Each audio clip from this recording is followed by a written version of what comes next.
Hello everyone, Lax here. So, recently there's been a lot of exploration of the recently unbanned cards in Modern. Obviously, that's the new exciting thing to do is play with the new toys that you got.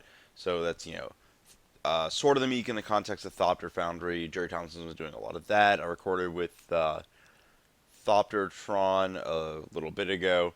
A lot of people have been working with Ancestral Vision. But along with those unbans, there was also a ban, Ayavugan. And notably, just Ayavugan, not Eldrazi Temple. And in context of the Thopterdron deck, I was actually just super impressed with Thought-Knots here as a card, which kind of brings to the next point of, well, Temple's still legal. Is the payoff there for being just a dedicated Eldrazi deck still? So this is the list piloted by Jacob Milzik to a top 16 finish at the Open alongside the SCG Invitational 2 weeks ago.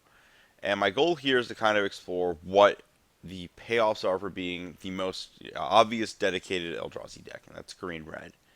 I did some previous, I would say, research um, trying out white black Eldrazi and taxes, which is kind of the archetype people immediately gravitated towards. Is just well, I get to play with Temple. It's a deck that wants to play Ghost Quarter anyways as a colorless land. There's some synergy with like Tide Hollow Sculler and Wasteland Strangler. That deck is just terrible. The Eldrazi cards are fine, but like a lot of the other aspects of construction of that deck just don't make sense. Like Aether Vial, while you have Thought-Knot Seer as a 4-drop and no other 4-drops in your deck, and the mana, and just all sorts of problems with that deck. So I'm kind of going back to the most basic prior assumption of Thought-Knot Seer is a good card. Let's make the best Thought-Knot Seer deck possible.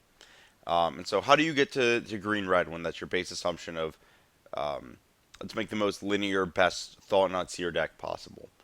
And that is the assumption is really that the existing Eldrazi archetypes prior to the Ayavugan ban, the thing tying them together was that with 8 soul lands, you could just play them and draw them, and your goal was to play the most powerful Eldrazi possible with them. And that ended up being Eldrazi Displacer and Drowner Hope alongside the pure colorless cards, so blue-white. But the red-green deck still existed, and now without Ayavugan, it can really shine, which is doing what it does best, and that is casting Ancient Stirrings. So the green deck is the best at finding your mana sources and ensuring that you have not necessarily the most nut draws, but the highest chance of a turn 3 Thought-Knot Seer via Eldrazi Temple, Talisman of Impulse. You can Stirrings for these cards. So I kind of want to see what the green cards have to offer besides that. Just because you can play like Mind Stone in any deck, any color pair, uh, and have a similar emulated result. But Ancient Stirrings, the selection of your threats is something that's worth trying out. And then why red from green and Ancient Stirrings? Well, that is mostly due to this card. So every color combo gets to play a Pain Land, but red green gets to play just a basically free tri-land Taiga nonsense card in Grove the Burn Willows. So because the mana is effectively free, uh, and the interaction's actually fine, so Causal Extra pretty powerful card, Lightning Bolt, powerful card. Uh, it's just kind of the natural default that you end up when you say, I want to build an Eldrazi deck in the post-Ayavugan metagame. So, looking at some specific choices this deck makes, we've got a split on, we've got our, basic tri-lands here, a couple of basics. For Path to Exile, also, you can Ghost Quarter yourself in response to Blood Moon to find one of these basics, so you can set up a potential answer or series of other plays. You can just Ghost Quarter yourself in general to find them. Other colored mana source, split on Cavern of Souls and Tendo Ice Bridge. So, Cavern of Souls, unlike the blue-white list, you are not heavy on cards like Eldrazi Sky Spawner, uh, like Eldrazi Displacer, that like Vile Aggregate in the blue-red list that won the Pro Tour. So really, this isn't actually a colored mana source. It's almost really a colorless source, with the exception of World Breaker. Uh, So you want something like Tendo Icebreaker because that is the card that's actually casting your spells that cost colored mana. Um, and the reason you're on Ice Bridge over, a different land is because that actually makes colorless. And that's pretty heavy requirement for the 12 colorless required spells in the deck. Our all colorless lanes include 3 Ghost Quarters. Honestly, I'm not even that high on this card to start, but it is good value. I'll see how it plays out, and it could be worth replacing just in general, especially because the Tron lands are a bit less of a threat now. Uh, Still good, still kills creature lands, still kills, random value lands like Vault of the Archangels. For Eldrazi Temple, this is just a given. We got a Kessig Wolf Run, just a very powerful land in this format. In general, a lot of the Innistrad lands from this cycle are just kind of givens if you're playing the color combo. Just the very, very strong effects. Gavany Township is literally the reason a lot of decks can exist in this format, just because it is such a powerful over-the-top finisher. So we see Wolf Run, Vault of the Archangel, Gavany Township, just kind of Desolate Lighthouse, just kind of being actual payoffs for being 2-color decks as opposed to 3-color decks that have to stretch their mana a little more, might not be able to fit a colorless lane. And then Sanctum of Ugin. So there's 7 creatures in the main deck that can trigger it. Worldbreaker and Endless One for large amounts. The idea here is that you have a land that allows you to actually chain off land destruction effects, which is very powerful, as we've seen with Karn ---- is a play pattern in this format. Lots of interaction. You are not. So in the context of Modern, you aren't that fast of a deck here. So in return, you have to actually be an interactive deck of some sort. So we see 9 interaction effects, plus Worldbreaker to take care of random nonsense, plus Thought-Knot Seer. Then this is just kind of the basic Eldrazi beater crew, things that actually give you mana sinks for your soul land. Notably, we don't see any Expedition Map. That's a card that I would be interested in trying in future builds. It might be a little clunky and slow. I would not start on a lot, but I might use that to double down. We don't see any Mind Stone.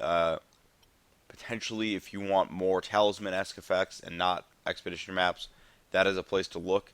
And it's possible there's, depending on how good the mana is, there's some kind of balance between that and Talisman of Impulse that is optimal, because drawing a card is powerful when it's why people play Horizon Canopy. It's possible that you would like to be able to cycle some of your excess mana sources. Moving to the sideboard, we got some Ancient Grudges and some Natural Slates to handle the generic artifact decks. Our Natural State is another card that answers Blood Moon. Your opponent's life total does matter, hence the reason there's no Nature's Claim.